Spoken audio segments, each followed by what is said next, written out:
तेजस्वी प्रसाद यादव ने जारी किया आरक्षण मास्टर प्लान। जातिगत गणना के लिए क्रेडिट लेने में मची होर, अब तो जदयू की ओर से किया जा रहा दावा।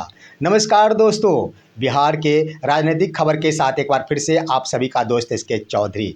दोस्तों, इन दिनों बिहार में यही राजनीति के मुद्दे बन चुके हैं कि आखिर देश भर में जातिगत जनगणना कराई जाएगी। और ज्यों ही केंद्र सरकार के द्वारा उनके मंत्री के द्वारा यह बयान दिया गया है कि देश भर में जातिगत जनगणना कराई जाएगी, उसके साथ ही राजनीतिक हलचल शुरू हो गई है और ख़ास तौर पर बिहार चुनाव से इसे जोड़ दिया गया है। दोस्तों, यह खबर आते ही तमाम राजनीतिक दलों में ख़ास तौर पर बिहार में इसका क्रेडिट लेने की होड़ मच गई। सबसे पहले तो महागठबंधन की ओर से आरजेडी सुप्रीमो को इसका क्रेडिट दिया गया है, नेता प्रतिपक्ष तेजस्वी प्रसाद यादव की ओर से। आपको मालूम ही है, तेजस्वी प्रसाद यादव ने स्पष्ट ही कह दिया कि जातिगत जनगणना लालू प्रसाद यादव और आरजेडी की जीत है, क्योंकि उनकी ओर से वर्ष 1996 से ही देश भर में जातिगत जनगणना कराने की मांग की जा रही थी। हम आपको बता दें कि इससे पहले देश भर में जातिगत जनगणना वर्ष 1931 में कराई गई थी, जिस वक्त भारत आज़ाद भी नहीं था। उसके बाद लगातार ही उसी के आधार पर आरक्षण रोस्टर का पालन किया जा रहा था, जिसके लिए तमाम विपक्ष के नेताओं के स्तर से यह मांगे उठाई जा रही थी कि जनसंख्या में वृद्धि हो गई तो हर हाल में जातिगत जनगणना एक बार फिर से होनी चाहिए। आप सभी को मालूम है कि बार बार ही भाजपा के द्वारा इसका कटाक्ष किया जा रहा था कि आखिर जातिगत जनगणना की आवश्यकता ही नहीं है। लेकिन बिहार की बातें की जाए तो महागठबंधन के नेताओं के द्वारा सवाल उठाया ही जा रहा था।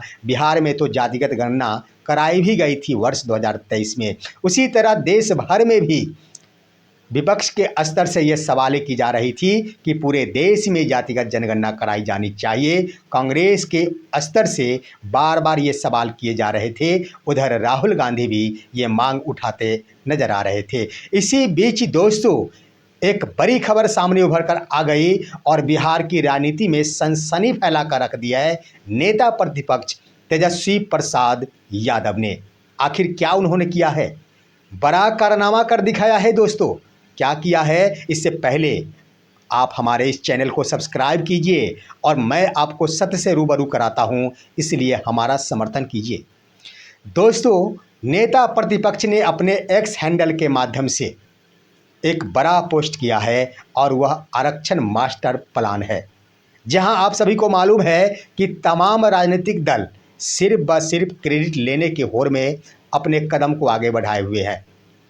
अब तो गजब ही हो गया जब नीतीश कुमार के स्तर से भी उनके ही जदयू राष्ट्रीय कार्यकारिणी अध्यक्ष संजय झा के स्तर से यह बयान दे दिया गया है कि इसका श्रेय बिहार के मुख्यमंत्री नीतीश कुमार को जाता है, क्योंकि उनके द्वारा बार बार ही जाति जनगणना कराने की बातें की जा रही थी।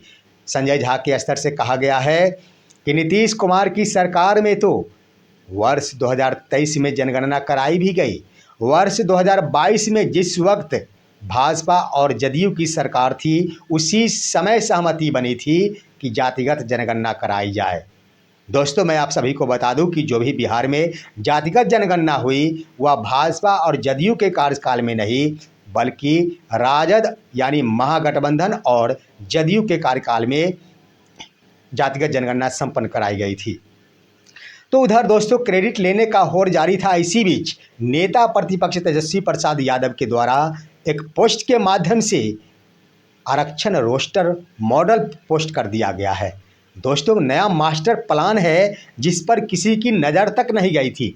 सोचने की ज़रूरत यह है कि जातिगत जनगणना तो हो रही है, लेकिन इसका आधार क्या होगा, इसका क्या लाभ होगा, आम जनता इससे किस स्तर पर लाभान्वित हो सकेंगे, इसके लिए नेता प्रतिपक्ष ने जो पोस्ट किया है आप देख रहे हैं, उसमें स्पष्ट लिख दिया गया है। उन्होंने कहा है कि जातिगत जनगणना के आधार पर सबसे पहले देश भर के नागरिकों को फायदा होगा और देश भर में तमाम जिनकी आबादी ज़्यादा होगी उनके आबादी के आधार पर आरक्षण तय किया जाएगा।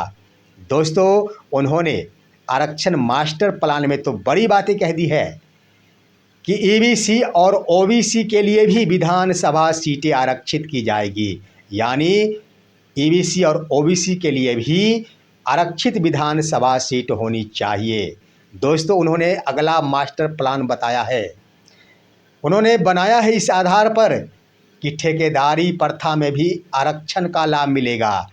उन्होंने आगे ये भी लिखा है कि जिनकी आबादी ज़्यादा होगी उन्हें उसी स्तर पर आरक्षण का लाभ मिलेगा। उन्होंने कहा है कि मंडल कमीशन के तहत जो भी सिफारिशें लंबित रह गई थी, शेष सिफारिशों को भी लागू किया जाएगा। उन्होंने कहा है आगे कि बिहार को विशेष राज्य का दर्जा कैसे मिले, यही आरक्षण नीति तय करेगा। साथ ही साथ बिहार को विशेष पैकेज कैसे मिले, यही आरक्षण रोस्टर प्लान तैयार करेगा। यानी आरक्षण नीति और यह जातिगत जनगणना किस स्तर पर एक दूसरे के न्याय संबद्ध होंगे, उसके लिए रोल मॉडल तैयार कर लिया गया है नेता प्रतिपक्ष तेजस्वी प्रसाद यादव के स्तर से। दोस्तों, उन्होंने न्यायपालिका में भी आरक्षण की बातें कह डाली है। न्यायपालिका में भी इसका लाभ मिलेगा, यानी हर हाल में जातिगत जनगणना के आधार पर जिनकी आबादी ज़्यादा होगी उन्हें ज़्यादा लाभ मिलेगा। और सबसे बड़ी बात तो ये होगी दोस्तों कि ईबीसी और बीसी के लिए विधानसभा सीट आरक्षित करने का रोल मॉडल तैयार किया गया है। यह तो राजनीतिक दृष्टिकोण से काफ़ी अहम हो गया है। बहुत ही सुंदर रोल मॉडल तैयार किया गया है, मास्टर प्लान तैयार किया गया है। हालांकि ये बात सत्य है कि केंद्र सरकार के द्वारा इस पर निर्णय लिया जाएगा। केंद्र सरकार का फैसला ही अंतिम फैसला माना जाएगा, लेकिन रोल मॉडल और मास्टर प्लान तैयार करना भी एक बड़ी बात होती है। अन्य राजनीतिक दलों के स्तर से भी आखिर इसका रोल मॉडल तैयार किया जाना चाहिए था कि आखिर इसका लाभ आम नागरिकों को कैसे मिलेगा, किस स्तर से मिलेगा। लेकिन सभी के सभी राजनीतिक दल सिर्फ क्रेडिट लेने के होड़ में लगे थे। हमें तो लगता है कि जिनके स्तर से भाजपा के द्वारा जातिगत जनगणना कराने की घोषणा की गई है, उनके स्तर से भी यह रोल मॉडल तैयार नहीं किया गया होगा। आरक्षण मास्टर प्लान उनके स्तर से भी तैयार नहीं किया गया होगा, जिसे नेता प्रतिपक्ष तेजस्वी प्रसाद यादव ने तैयार कर अपने एक्स हैंडल के माध्यम से आम राज्यवासियों के लिए पोस्ट कर दिया है। यह बहुत ही सराहनीय कदम है। दोस्तों, इसके आधार पर कहा जा सकता है कि नेता प्रतिपक्ष वास्तविक रूप में आरक्षण के हमेशा मुद्दे उठाने वाले रहे हैं, क्योंकि जातिगत जनगणना के शुरू होते ही आरक्षण संबंधी रोस्टर उन्होंने, मास्टर प्लान उन्होंने जारी कर दिया है। इन सभी बिंदुओं पर आपका क्या राय है? आप भी अपनी राय कमेंट के माध्यम से ज़रूर दीजिए। साथ ही साथ मेरे इस चैनल को सब्सक्राइब कर मेरे वीडियो को ज़्यादा से ज़्यादा शेयर कीजिए और अब दीजिए अपने ही दोस्त इसके चौधरी को इजाज़त। हम फिर मिलेंगे आपसे अगले वीडियो में। तब तक के लिए नमस्कार।